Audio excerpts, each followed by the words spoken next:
The addition of 37-year-old all-star pitcher Max Scherzer now being in LA, along with one of the best hitters in baseball in Trea Turner, are now headed to LA. Kyle, what the hell does this mean for an already stacked LA team? And there being 60 games left, does this solidify them as the best team in baseball? The way that I see it, yes, it does.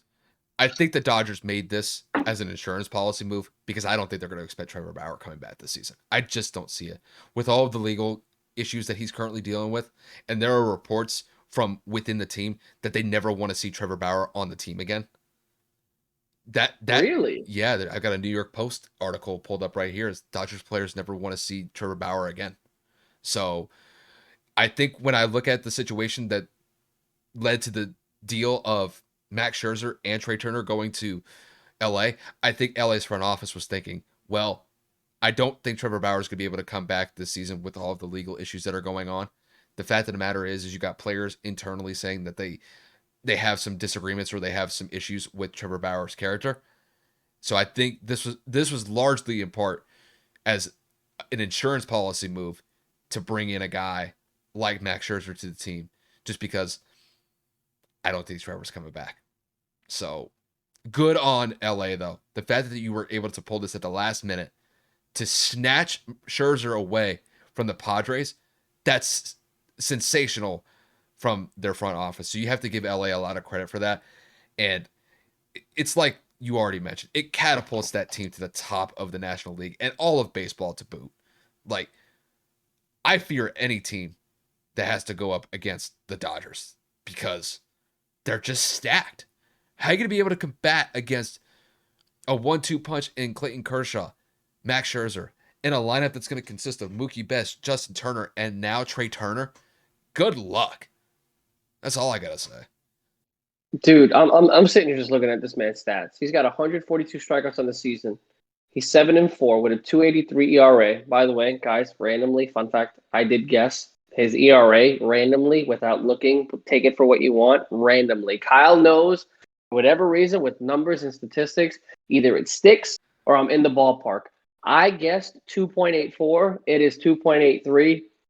Again, take that away with whatever it is. I just had to put that out there.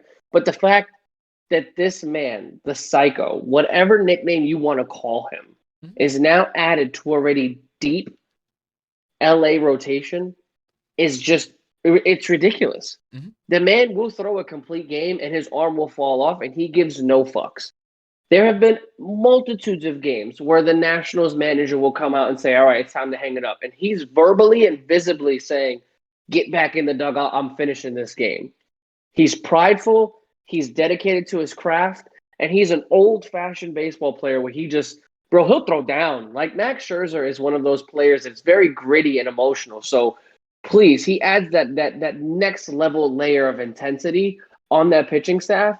And man, if Trevor Bauer does come back despite the legal issues that he's going through right now, that three-headed monster of Kershaw, Scherzer, and Bauer is going to be one hell of a postseason rotation. Let me tell you, because all of them can go the distance, all of them can strike out, and all of them know their assignments. They know how to pitch into the ground ball. They know their assignments in terms of pitching around strong hitters. They know how to get the ball in play and out.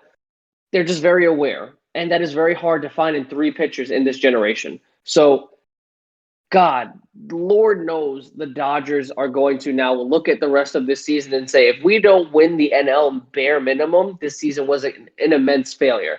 Obviously, the goal for everybody is to win a World Series. But with the Padres and Dodgers kind of going back and forth, and then especially with the San Francisco Giants kind of being up there as well, that division is very stacked in the NL West. This immediately, to me, puts them in the not only NL West favorite to win the division, but my favorite to come out of the NL. And then that addition of Trea Turner to an already stacked offensive lineup that has Albert Pujols, Mookie Betts, Corey Seager, and now you add Trea Turner, one of the best hitters in the National League. That's just 4 players out of 9 in a rotation. And oh my God. And Justin Turner at third base. Holy shit.